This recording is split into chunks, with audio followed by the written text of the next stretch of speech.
morning, everybody. Today is day 23 of our internal cleanse and week 4 of our class postings. This week, of course, is all about emotional cleansing. What's up here? And we get to talk and think about today one of my favorite subjects, which is gratitude. And my life word is joy. And joy is a state of being, and it's a decision every morning. And the main thing that fuels it is gratitude. So I love to talk about gratitude and encourage other people to learn about what physical things gratitude can do, as well as mental, emotional things. So I thought I would start with a fact, which when I first heard it a few years ago, I guess it wasn't surprising, but it was shocking in a way. This is the fact. 1 minute of anger suppresses your immune system for 4 to 6 hours. 1 minute. Whereas 1 minute of laughter can enhance your immune system and all of your other body systems for over 24 hours. Think about that. So, for example, if you go to sleep, if you're angry when you go to sleep, and you sleep for 8 hours, just during that time that you slept, you've suppressed your immune system for 80 to 120 hours, which is 3 to 4 months. That is amazing, and it's true. I found an article from Psychology Today, which was talking about cortisol. And cortisol is known as the stress hormone. It's and in this article it says it's public health enemy number 1. Let me just read a little bit of it because it's incredible. Scientists have known for years that elevated cortisol levels interfere with learning and memory, lower immune function and bone density, increase weight gain, blood pressure, cholesterol, heart disease. The list goes on and on. Chronic stress and elevated cortisol levels also increase the risk for depression, mental illness, and lower life expectancy. Cortisol is released in response to fear or stress by the adrenal glands as part of a fight or flight mechanism. So you have 2 different kinds of stress. You have what's called eustress, which is a very normal and important kind of a stress where all of a sudden you see a snake coming at you and you have a rush where you focus, your body focuses all of its blood flow and attention on getting out of the way of that snake or killing it. And that usually dissipates. That cortisol dissipates very quickly. It doesn't really harm your body. Your body can deal with that amount. But distress, which is a sort of a constant or near constant or very frequently recurring stressor of that kind that you never really get rid of, that's the one that really causes the harm. And a lot of times you think that that is just your life coming at you, but actually, as I said earlier, it's a decision. But along the way to being able to make that decision in a very clear and objective way every morning, or even every moment throughout the day sometimes, there are things that you can do. And we've talked about some of them, but this article, I thought, gave a really good list. Number 1, physical activity. You know that we've talked about that a lot. And it's good for your body, but it's also good for your mind. It lets go of a lot of toxins. You feel better, it elevates your heart rate, just altogether, especially aerobic exercises are very, very good. And it says here that fear increases cortisol, but regular physical activity will decrease fear by increasing your self-confidence, resilience, and fortitude. And it says that yoga will have a similar effect with the added benefits of mindfulness training. So you can do that in small doses, or you can go to the gym, as we talked before.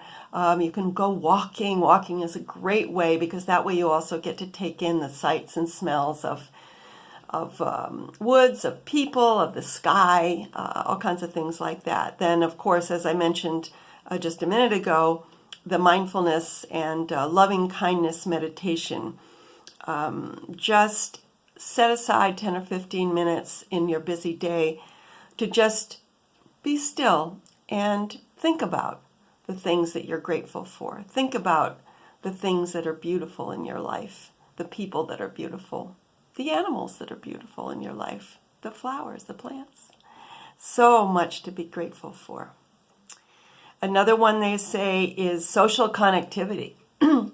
And of course, we all sometimes, especially very young people, think of social connectivity as right here on Facebook or Instagram or something like that. But this is talking about real gatherings where you get to physically smile at each other, see each other's faces, maybe even hug, definitely at least shake hands, exchange words, show in all your body language and your tone that you're glad to be with the people, and receive back from them all the visual and emotional cues that they're glad to be with you. Let me see what comes next. Laughter and levity. We all know that laughter is good for you. I said before, it'll improve your immune system for more than 24 hours just to laugh for a minute. And the deeper the laugh, the more true that is. A deep belly laugh. Oh my gosh. If you could do that just once a day, imagine how your life would change. And even the Bible says in Proverbs that a merry heart is like a medicine, whereas a crushed spirit will dry up your bones. So have a merry heart. Gratitude helps you to have a merry heart. And then last, music. Music is there for our joy. So find music that gives you joy. There are so many different kinds of music, both with words and without it. Participate in it. One of the best things you can do for your body is to play a musical instrument, because that involves both your hearing of it and your experiencing of it emotionally, but also physically, what you're doing to the instrument. Singing is wonderful. 10 minutes of singing a day will incredibly improve your life. It will also, I have been diagnosed and have had challenges over the years with asthma and allergies and so forth. And although they're a lot better, what I've found is part of the reason they're a lot better is I have gotten back to a lot more singing in the last 5 or 6 years. And I find that it really does keep my lungs clear, and it just gives me great joy, of course, because I get to give it to people and it comes back to me and I hear it and it goes through resonates in my whole body. So, of course, the psychology today wasn't written by a doTERRA wellness advocate, so I would add a 6th point, which is essential oils. Because as we talked about with the emotional aromatherapy, there are so many ways that essential oils can help to give you that joy and that sense of peace that allows you to be grateful. And forgive, of course, console, peace, but also many, many others. Neroli is just about my favorite scent in the whole world. Orange blossoms, that is amazing. Jasmine, rose, so many. Frankincense, cedarwood, I'm naming all my favorite, sandalwood. But if you would like to explore how to be more grateful, please let me know. It's one of my favorite things to share with people. And it's really not hard, and it's absolutely free. So I want to end, let me see if I can find it here. I want to end with something for you to think about and maybe even go back and watch and listen to if you enjoy it as much as I do. I'm a real fan of classic movies, and one of my all-time favorites, and I think just about everybody's all-time favorite, is White Christmas. And in that movie, I would say that my favorite song is Count Your Blessings. Bing Crosby sings Count Your Blessings. And I just want to read you the lyrics, and I'll leave you with that. When I'm worried and I can't sleep, I count my blessings instead of sheep, and I fall asleep counting my blessings. When my bankroll is getting small, I think of when I had none at all, and I fall asleep counting my blessings. I think about a nursery and I picture curly heads, and one by one I count them as they slumber in their beds.